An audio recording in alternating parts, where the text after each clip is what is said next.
이스라엘 자손이 각자의 성읍에 살았더니 일곱째 달에 이르러 일제히 예루살렘에 모인지라. 요사닥의 아들 예수아와 그의 형제 제사장들과 스알디엘의 아들 스룹바벨과 그의 형제들이 다 일어나 이스라엘 하나님의 제단을 만들고 하나님의 사람 모세 율법에 기록한 대로 번제를 그 위에 드리려 할세.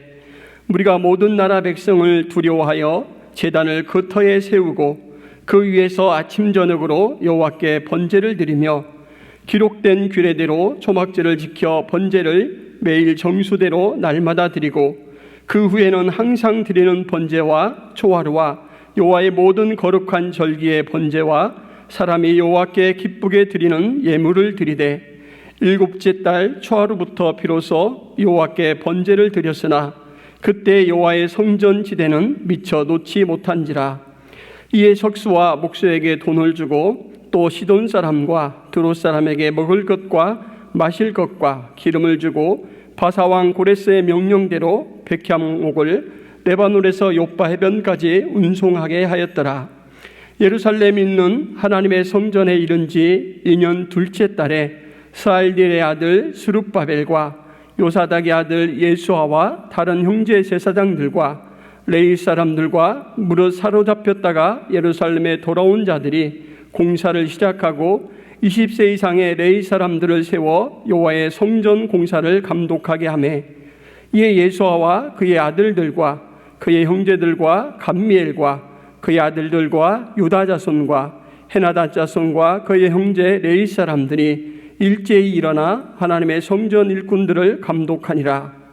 건축자가 여호와의 성전의 기초를 놓을 때에 제사장들은 예복을 입고 나팔을 들고 아삽 자손 레위 사람들은 재금을 들고 서서 이스라엘 왕 다윗의 규례대로 여호와를 찬송하되 찬양으로 화답하며 여호와께 감사하여 이르되 주는 지극히 선하심으로 그의 인자하심이 이스라엘에게 영원하시도다 하니 모든 백성이 여호와의 성전 기초가 놓임을 보고 여호와를 찬송하며 큰 소리로 즐거이 부르며 제사장들과 레위 사람들과 나이 많은 족장들은 첫 성전을 보았으므로 이제 이 성전의 기초가 놓임을 보고 대성통곡하였으나 여러 사람은 기쁨으로 크게 함성을 지르니 백성이 크게 외치는 소리가 멀리 들리므로 즐거이 부르는 소리와 통곡하는 소리를 백성들이 분간하지 못하였더라. 아멘. 오늘 본문은 두 부분으로 나눌 수가 있습니다. 7절까지는 번제가 시작되는 부분으로, 그리고 이제 8절부터 13절까지는 성전 착공식에 대한 내용으로 이렇게 구별을 할 수가 있습니다. 귀환한 이스라엘 백성들이 조상들이 살았던 성읍으로 흩어져 약 3개월을 지내다가 7월이 되자 각자의 성읍을 떠나 일제히 예루살렘에 모입니다. 4절에 기록된 규례대로 초막절을 지켜 번제를 매일 정수대로 날마다 드렸다라고 기록하고 있는데, 초막절은 특별히 15일부터 21일간 이렇게 일주일 기간 동안 드리는 그런 절기입니다. 아마도 이스라엘 백성들은 초막절을 준수하기 위해서 각처에서 모였던 것 같습니다. 일제히 모였다라고 했지만 그들의 거리와 이동의 편리성을 따져봤을 때 한날에 정해서 모였기는 어렵고, 아마 이 초막절 절기에 맞춰서 이스라엘 백성들이 각처에서 모여든 것 같습니다. 그리고 문맥으로 볼 때 이스라엘 백성들이 가장 먼저 한 일은 제단을 만드는 것이었습니다. 3장 2절부터 3절 말씀과 6절 말씀, 특별히 6절 말씀에 보면 일곱째 달 초하루부터 비로소 여호와께 번제를 드렸다라고 했는데, 초하루라는 것은 일일을 말하고, 그래서 일일은 나팔절인데 그 나팔절부터 번제는 시작되었고, 그리고 이스라엘 백성들이 일제히 모여든 15일부터는 이제 일주일간 초막절을 지켰던 것 같습니다. 이 제단을 쌓을 때 그들은 두려움을 느꼈다라고 했는데, 오늘 말씀에는 좀 문맥이 이상한데 두려움을 느꼈지만 이라고 읽어야 맞다고 합니다. 당시 주변 지역에 살던 여러 민족들, 그리고 특별히 그들에 대해서 두려움을 느껴야 했던 이유는 아마 이 제단의 위치에 그들이 자신들의 제단을 세웠기 때문에 이제 이스라엘이 새로운 하나님 앞에 제단을 세우려면 그것을 철거하고 또 그 과정에서 충돌이 있지 않을까 염려했기 때문이다, 이렇게 추정하고 있습니다. 이런 어려움 중에도 특별히 제사장 예수와의 가문 사람들과 귀한 공동체의 지도자였던 스룹바벨 가문이 앞장서서 제단을 세웁니다. 그리고 제단이 세워지자마자 그들이 바로 시행한 일은 여호와께 번제를 드리는 일입니다.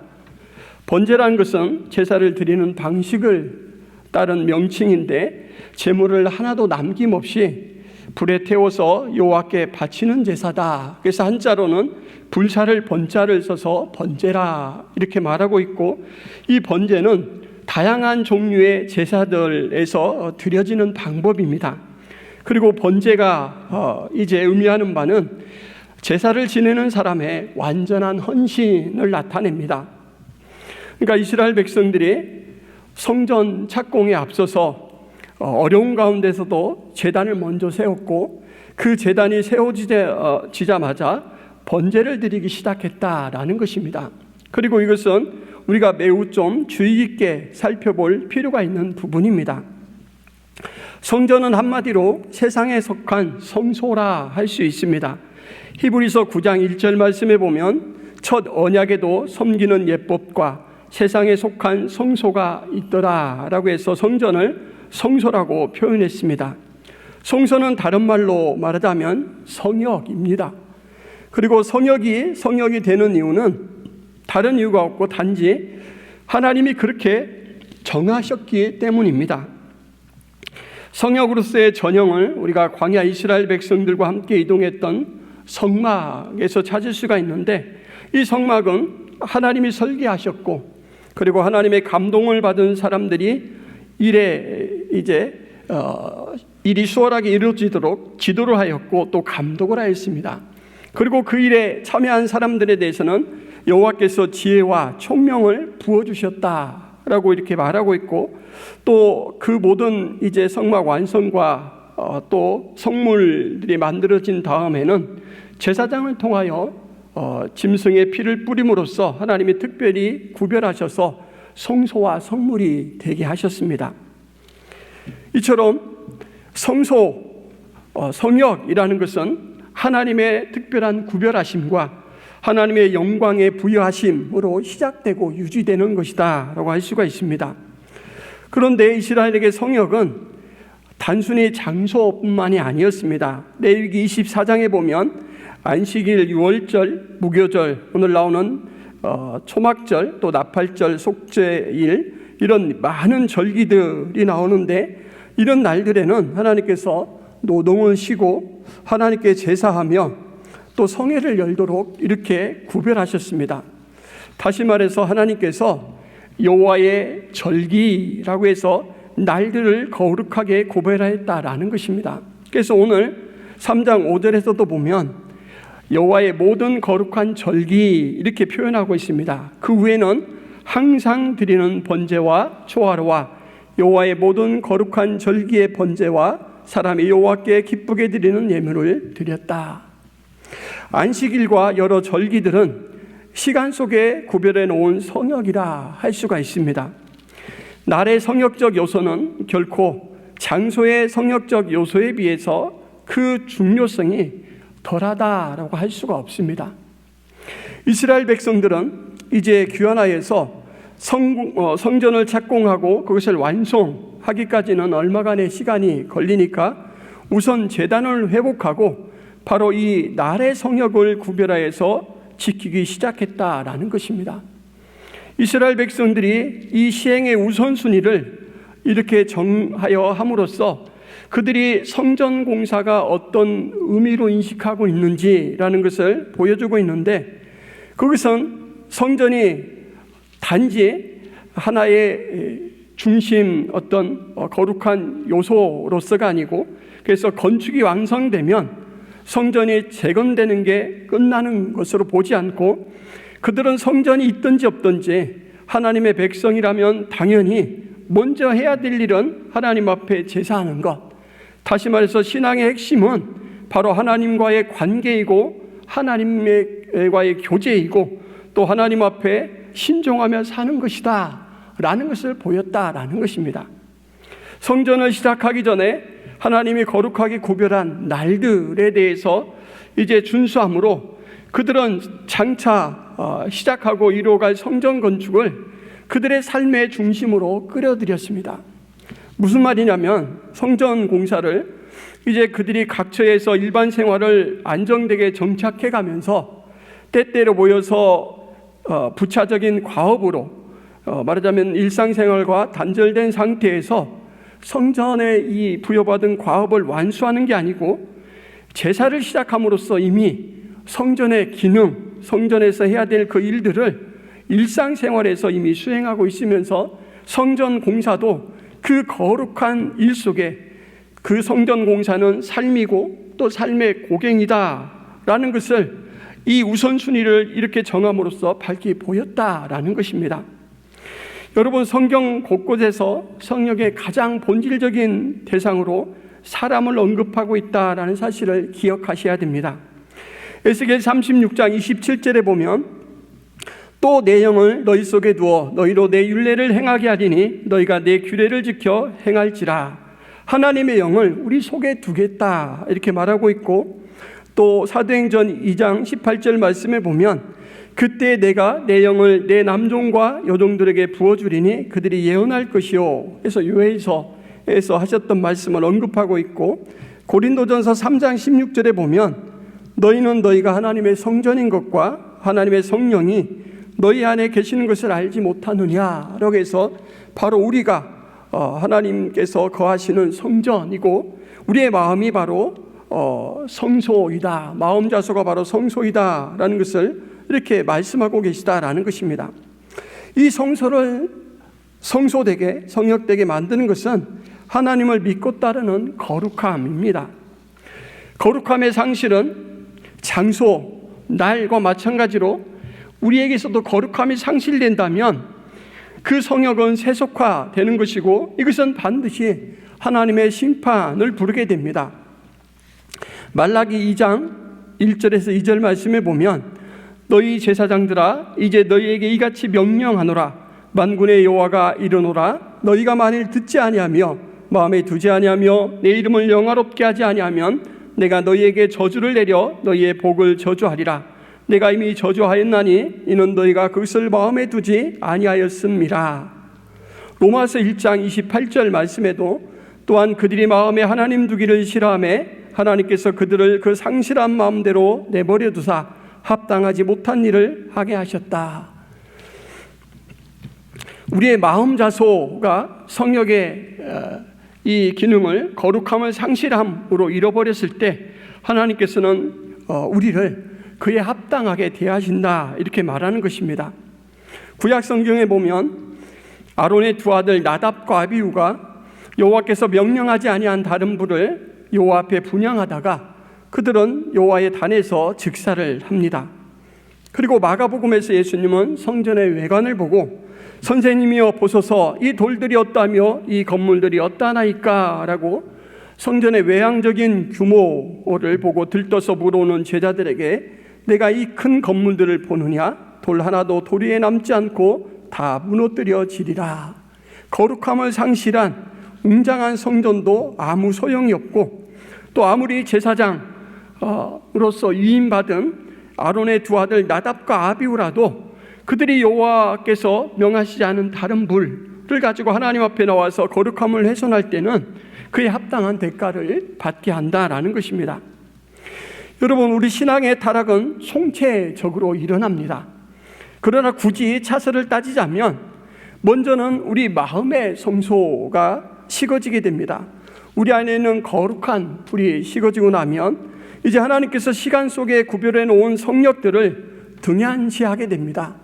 열왕기나 역대기에서 이스라엘 백성들과 왕들이 여호와의 절기를 아주 우습게 취급했던 그런 많은 부분들이 기록되고 있습니다.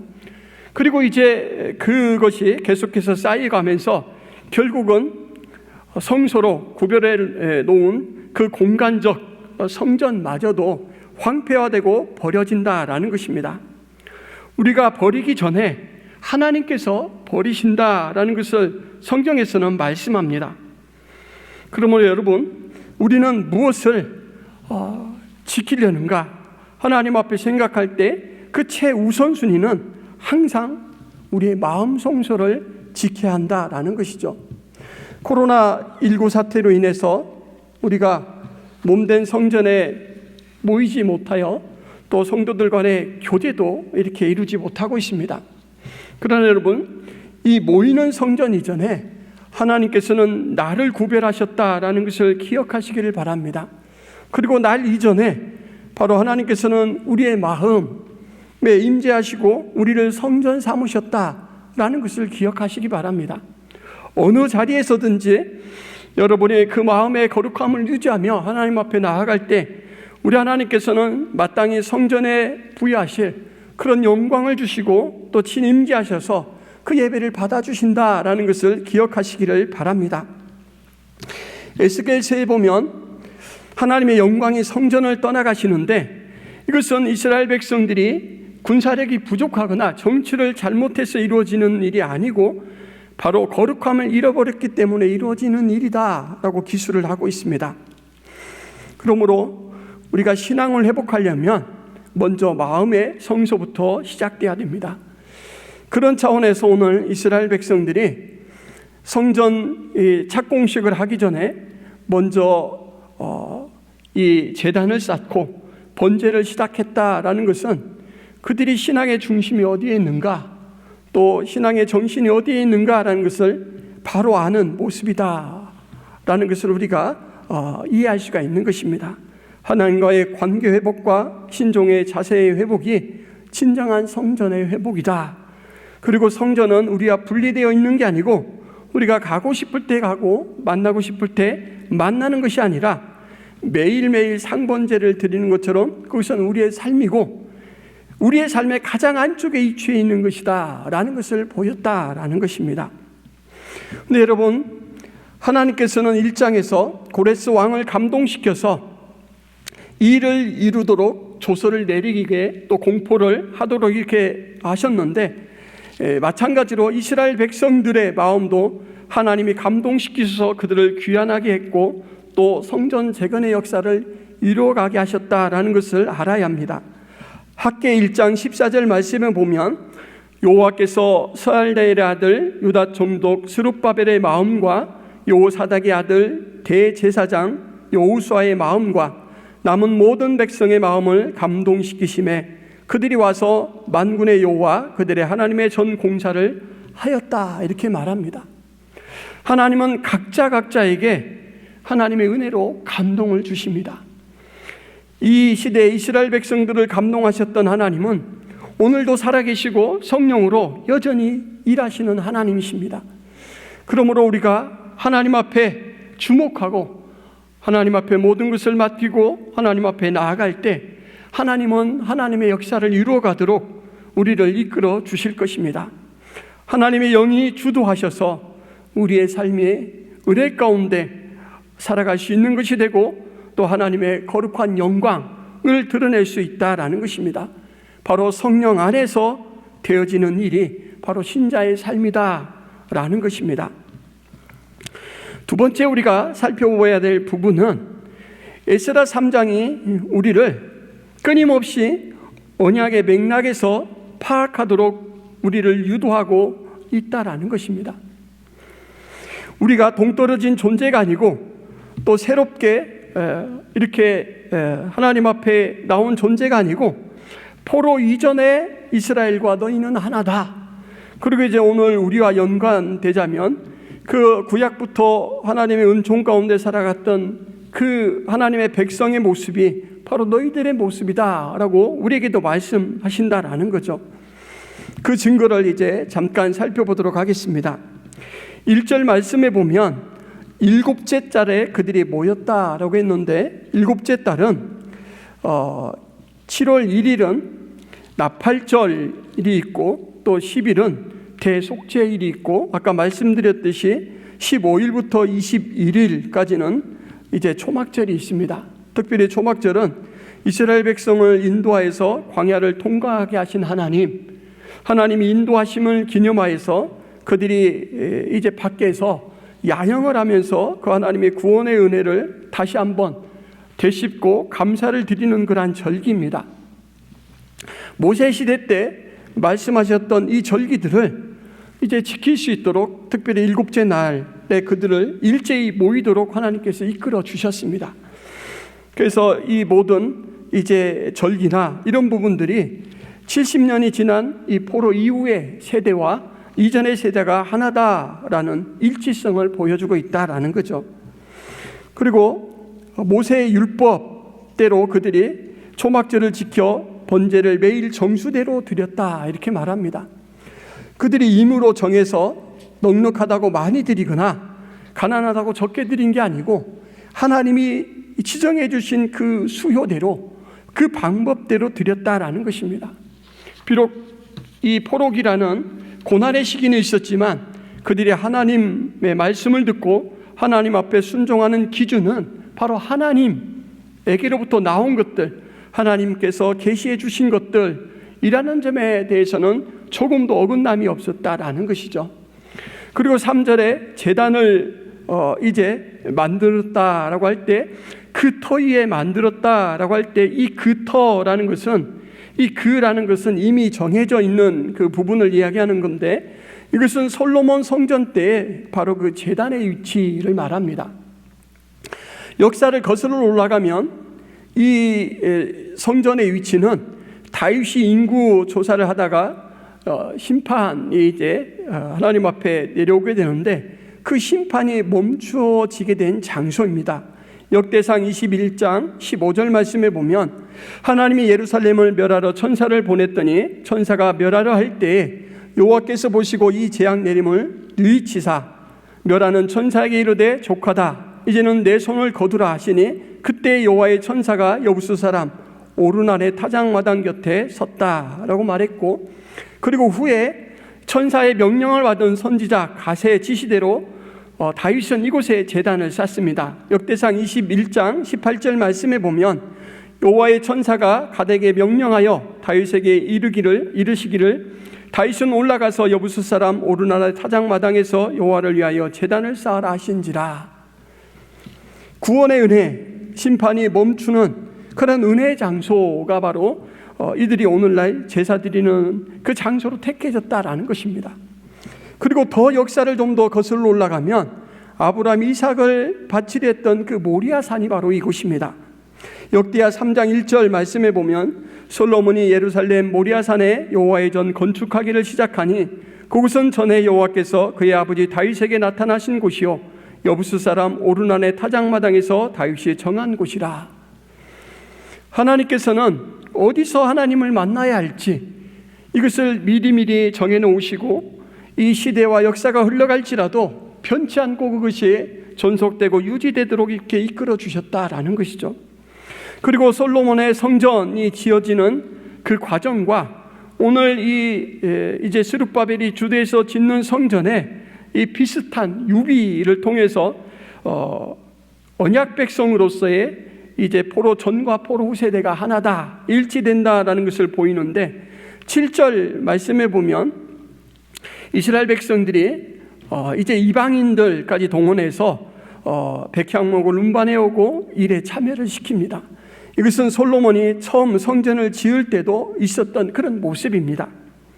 그리고 8절에 보면 성전 공사 시기가 2년 둘째 달인데 이것 역시 솔로몬이 성전을 건축할 때와 같은 시간적 배경입니다. 역대하 3장 2절 말씀에 보면 솔로몬이 왕위에 오른 지 넷째 둘째 날 건축을 시작하였다 이렇게 말합니다.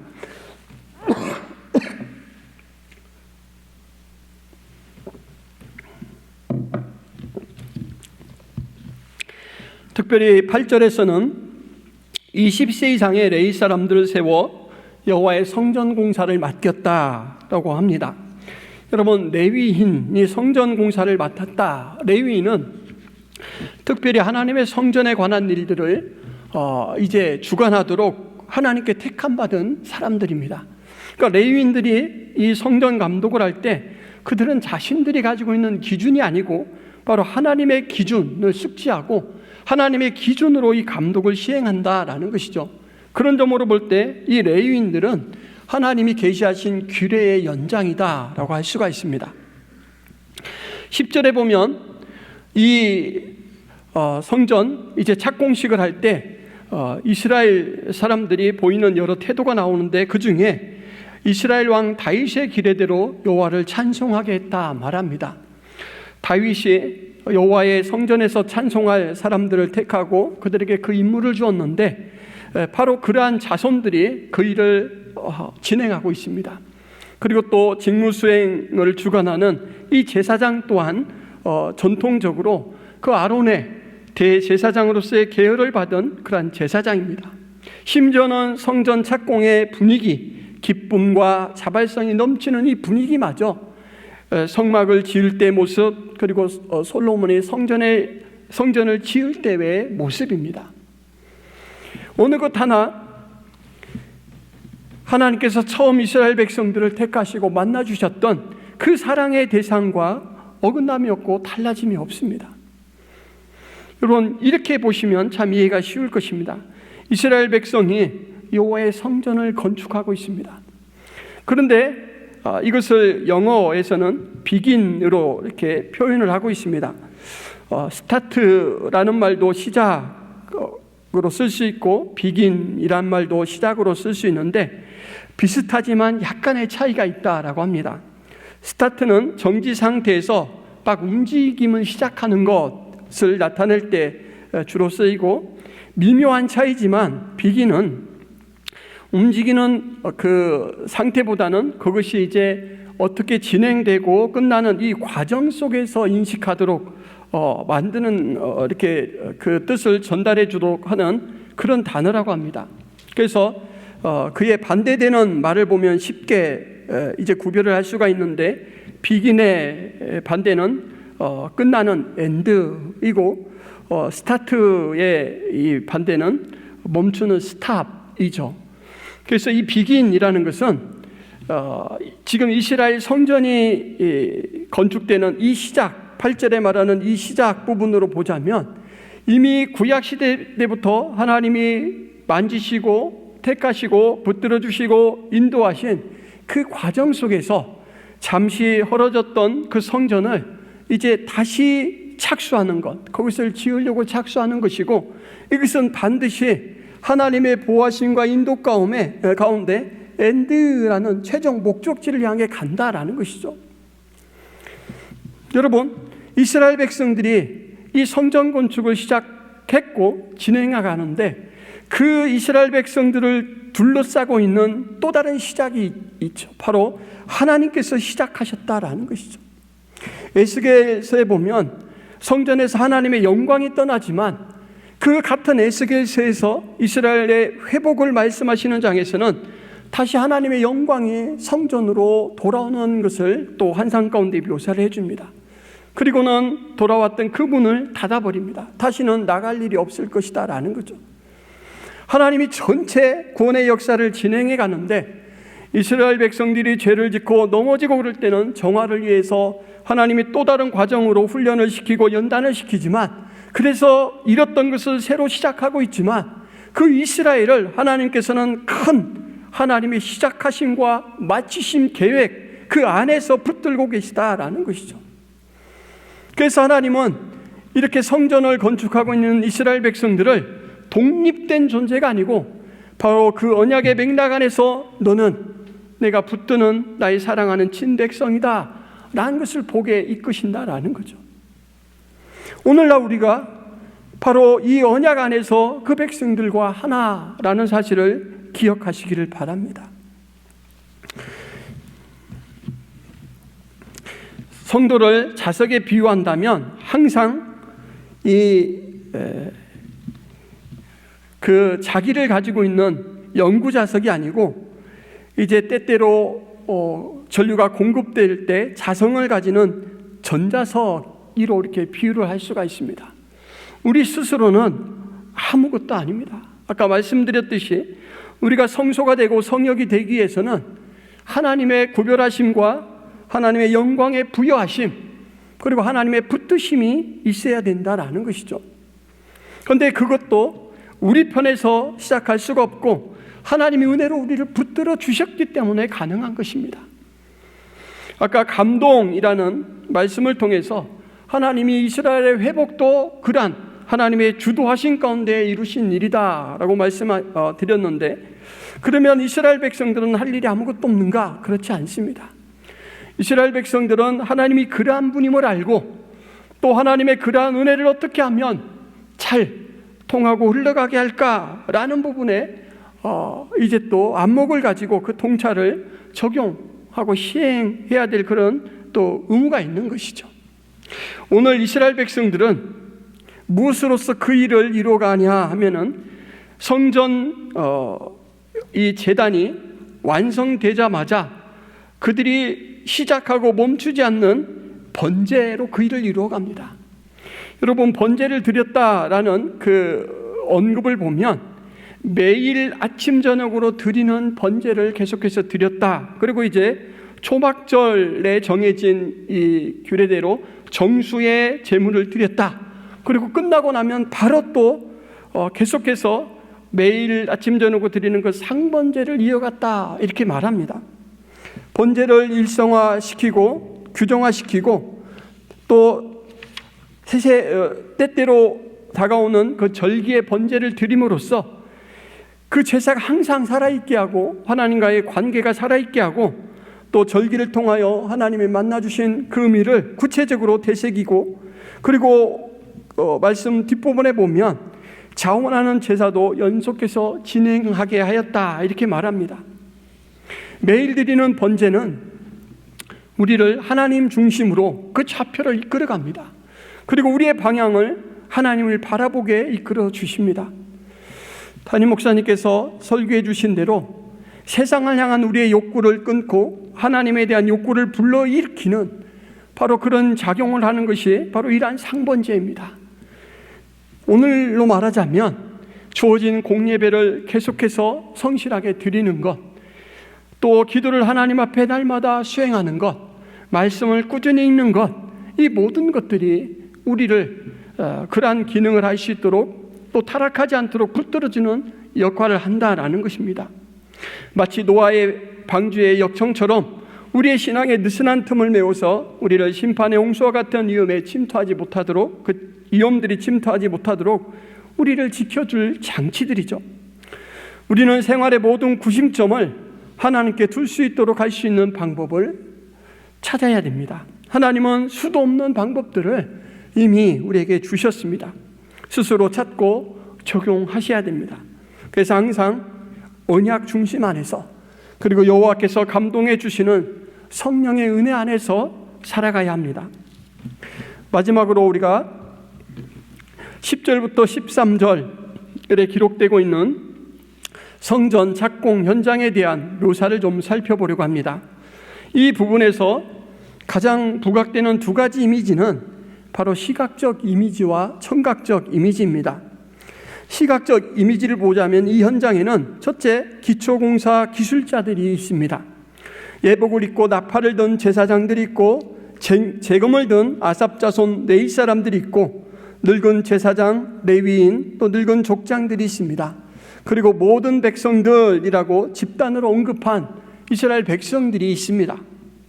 청각적 이미지를 이제 잠깐 살펴보자면 기초공사를 진행하기 때문에 기술자들이 되는 작업 소음이 있을 것이고, 또 재금을 들고 이제 찬양하는 아삽 자손들의 찬양, 그리고 또 백성들이 화답해서 찬양을 드렸기 때문에 또 그러한 집단의 찬양 소리가 있을 것이고, 또 예복을 입고 나팔을 들고 있는 제사장들이 때때로 부는 나팔 소리가 있을 것입니다. 그리고 거기에는 이 성전 공사를 하나님이 주신 은혜로 생각하고 들떠서 떠드는 소리, 또 기쁨으로 큰 함성을 지르는 소리가 있었고, 그리고 마지막으로는 늙은 제사장, 레위 사람, 족장들이 예전에 솔로몬의 성전을 보았던 그 기억을 통해서 오늘의 성전을 대조함으로 안타까운 가운데 울면서 내는 통곡 소리가 있었습니다. 이 부분을 글로 읽을 때 매우 혼란스럽고 복잡하고 혼잡하다라는 그런 생각이 먼저 듭니다. 공사의 소음, 악기의 소리, 찬양, 통곡들이 막 뒤섞여 있는 것처럼 그렇게 생각이 되죠. 그런데 과연 생각만큼 무질서하고 혼란스러웠을까요? 이 현장을 정리하자면 의외로 간단하게 정리가 됩니다. 먼저 팩트가 있습니다. 어떤 사건이 진행되고 있냐면 성전 기초공사가 진행되고 있습니다. 그리고 여기에 대한 여러 반응들이 있습니다.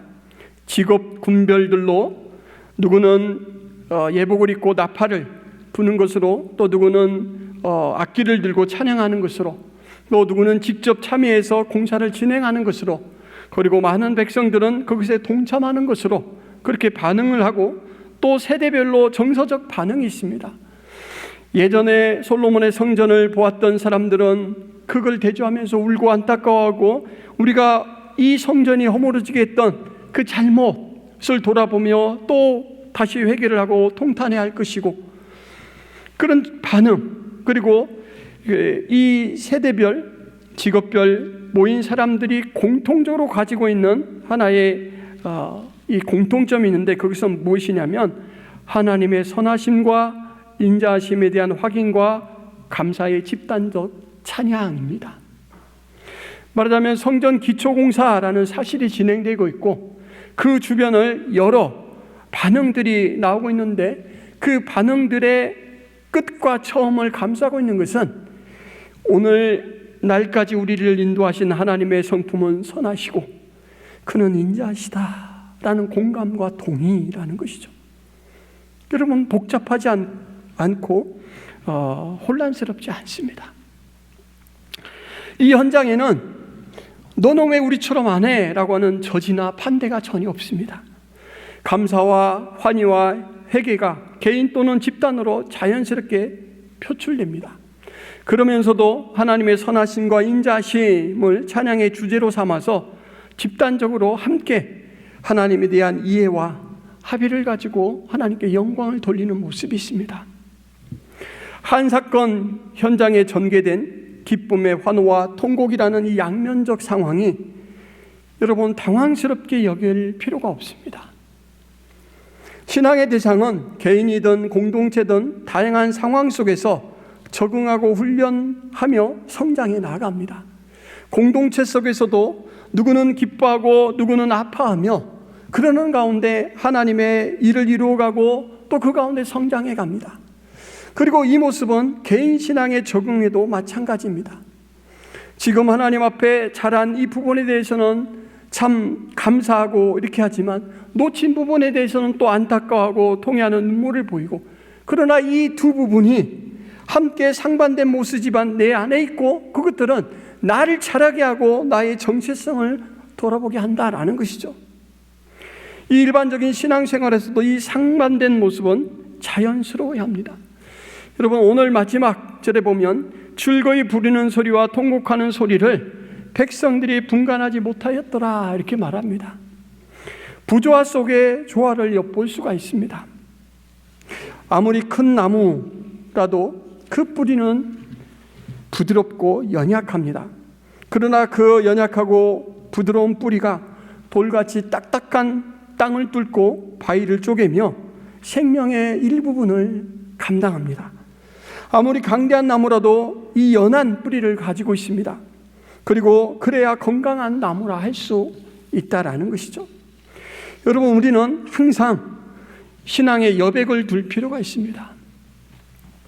오늘 제목대로 성령의 역사하심, 그리고 언약의 함께함을 늘 생각해야 된다라는 거죠.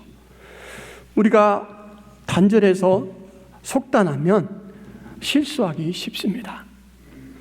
서기관들이 예수님께 나와 이제 여러 가지로 시험할 때 예수님께서 제자들에게 뭐라고 질문했냐면, 서기관들이 그 구원자를 다윗의 자손이라고 했는데, 다윗이 그를 주라고 고백했는데 어떻게 다윗의 자손이라 할 수가 있느냐, 이렇게 말하는 부분이 나옵니다. 여러분, 서기관은 하나님 말씀에 정통한 사람들로 자타가 공인해주는 그러한 사람들이죠. 그런데도 불구하고 자기들이 볼 수 없는 초월적인 부분들이 있고 또 자신들이 보고 가르칠 수 있는 부분들이 있다라는 거죠. 우리가 항상 하나님의 일하심, 성령의 주관하심이라는 부분으로 맡기지 못할 때 우리는 속단하고 또 편견을 가지고 행할 수가 있다라는 것입니다.